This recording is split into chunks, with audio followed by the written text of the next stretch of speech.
নমস্কার বন্ধুরা, অনিফার্স world YouTube চ্যানেলে আপনাদেরকে স্বাগত। আজ আমাদের আলোচনার বিষয় ই পোর্টালে আসা নতুন একটি ফিচার সম্পর্কে। আপনারা প্রত্যেকেই ই পোর্টালের প্রত্যেকটি ফিচার সম্পর্কে সবসময় আপডেটেড থাকেন, তো তবুও যদি নজর এড়িয়ে যায় তার জন্যই আমার এই ভিডিও। তো সম্পূর্ণ ভিডিওটা দেখুন এবং চ্যানেলটি যদি ভালো লেগে থাকে তাহলে অবশ্যই সাবস্ক্রাইব করে নেবেন।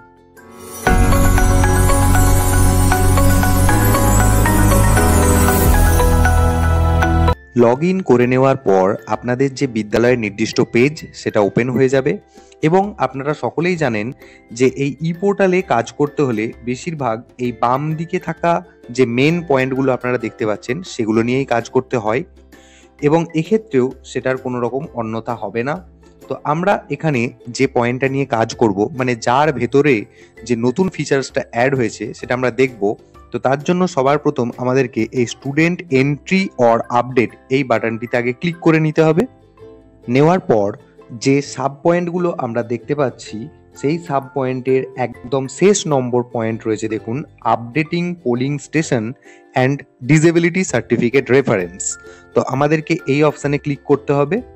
এরকম একটা পেজ আপনাদের সামনে আসবে যেখানে সবার উপরে লেখা থাকবে class wise students list for updating details regarding polling station and disability certificate.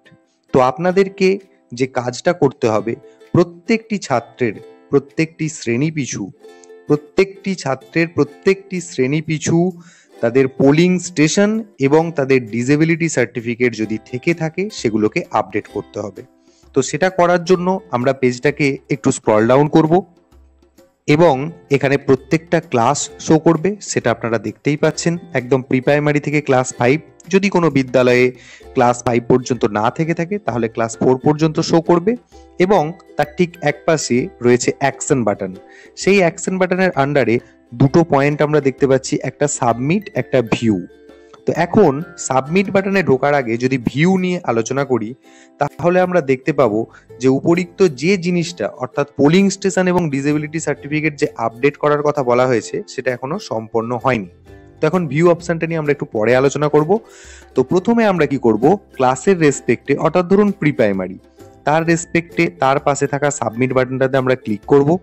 Click করার পর একদম প্রত্যেকটি ছাত্র বা ছাত্রীর সিরিয়াল অনুযায়ী নাম, তাদের স্টুডেন্ট কোড, ডিস্ট্রিক্ট এইসবগুলো শো করবে। তো এখানে দেখুন একটা নতুন আমরা পয়েন্ট দেখতে পাচ্ছি, অ্যাসেম্বলি নেম এবং বুথ নেম এবং তার সাথে সাথে ওয়েদার হ্যাভিং ডিসেবিলিটি সার্টিফিকেট এবং তার পাশে রয়েছে অ্যাকশন। এই টোটাল ব্যাপারটাকে আমাকে আপডেট করতে হবে। তো সবার প্রথম আমাকে ওই ছাত্র বা ছাত্রীটি কোন অ্যাসেম্বলির মধ্যে বসবাস করে তার ডিটেলসটাকে আপডেট করতে হবে। তার জন্য ওই ছাত্রের পাশে থাকা যে অ্যাসেম্বলি নেমের তলায় যে বক্সটা আপনারা দেখতে পাচ্ছেন এই বক্সে সবার আগে ক্লিক করতে হবে। যেহেতু এই ছাত্রটি হুগলি জেলার কোনো একটি বিদ্যালয়ে পড়াশোনা করে এবং তারই আন্ডারে থাকা যে অ্যাসেম্বলি কনস্টিটুয়েন্সিগুলো রয়েছে সেগুলো লিস্ট ওয়াইজ এখানে শো করবে। এখান থেকে যেই অ্যাসেম্বলি কনস্টিটুয়েন্সির মধ্যে ওই ছাত্রটি পড়াশোনা করে বা ওই বিদ্যালয়টি অবস্থিত সেখান থেকে একটা সিলেক্ট করে নেবেন। এখানে আমি একটা অপশানকে সিলেক্ট করে নিয়েছি। নেওয়ার পর তার পাশে রয়েছে বুথ নেম। তো এই বুথ নেমের নিচে থাকা ঠিক একইভাবে এই বক্সটিতে আমরা ক্লিক করে নেব। নেওয়ার পর ওই অ্যাসেম্বলি কনস্টিটুয়েন্সির মধ্যে যতগুলি পোলিং স্টেশন রয়েছে বা বুথ রয়েছে, অর্থাৎ প্রত্যেকটি বিদ্যালয় যেখানে যেখানে ভোট গ্রহণ হয় সেই সমস্ত কিছুই শো করবে। তো এখানের মধ্যে থেকে ওই ছাত্রটি কোন পোলিং স্টেশন বা কোন বুথের জন্য অ্যাপ্লিকেবল সেটা এখান থেকে সিলেক্ট করে নেবেন। আমি একটা সিলেক্ট করে নিচ্ছি। এর পাশের পয়েন্ট রয়েছে ওয়েদার হ্যাভিং ডিসেবিলিটি সার্টিফিকেট, যে বাচ্চাটির যদি কোনো ডিসেবিলিটি থেকে থাকে তাহলে তার সার্টিফিকেট রয়েছে কি নেই। তো এখন সেটা জানার জন্য আমাকে এই অপশানে ক্লিক করতে হবে।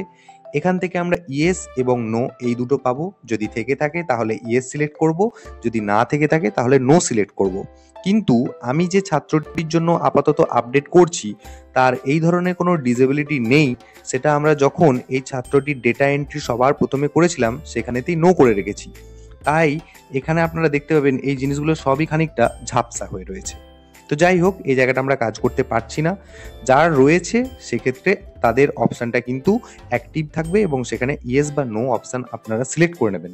করে নেওয়ার পর লাস্ট যেটা করতে হবে সেটা হচ্ছে যে এই পাশে থাকা যে অ্যাকশন বাটনটি রয়েছে সেই অ্যাকশন বাটনের তলায় যে আপডেট বলে কথাটি লেখা রয়েছে সেই আপডেট বাটনে আপনাদেরকে ক্লিক করে নিতে হবে।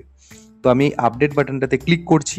এবার এখন প্রশ্ন উঠতে পারে যে প্রত্যেকটা বাটনেই তো আপডেট কথাটি লেখা আছে, কিন্তু প্রথমের দুটো যে বাটন রয়েছে সেই বাটনটিতে বা তার তলার যে জায়গাটা রয়েছে সেই জায়গাগুলোই কেন রাইট মার্ক শো করছে? তো অলরেডি আমি এই দুটি ছাত্রের তাদের তথ্যগুলো আপডেট করে দিয়েছি, সেই কারণে ওই বাটনটি এখন সবুজ হয়ে গেছে, মানে রাইট মার্ক যেটা রয়েছে ওটা সবুজ কালারের রাইট মার্কটা এসে গেছে। যে ছাত্র বা ছাত্রীগুলির তথ্য আপডেট করা নেই, দেখুন তাদের পাশে এই যে বা তাদের নিচেতে ক্রস মার্ক রয়েছে।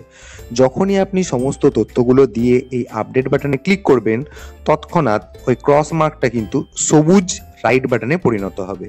তো এইভাবেই আপনারা এক এক করে প্রত্যেকটা ক্লাসের প্রত্যেকটা ছাত্রছাত্রীর জন্য এই অ্যাসেম্বলি নেম, বুথ নেম এবং তাদের ডিসেবিলিটি সার্টিফিকেট রয়েছে কিনা তার ডিটেলসটা আপলোড করে নেবেন।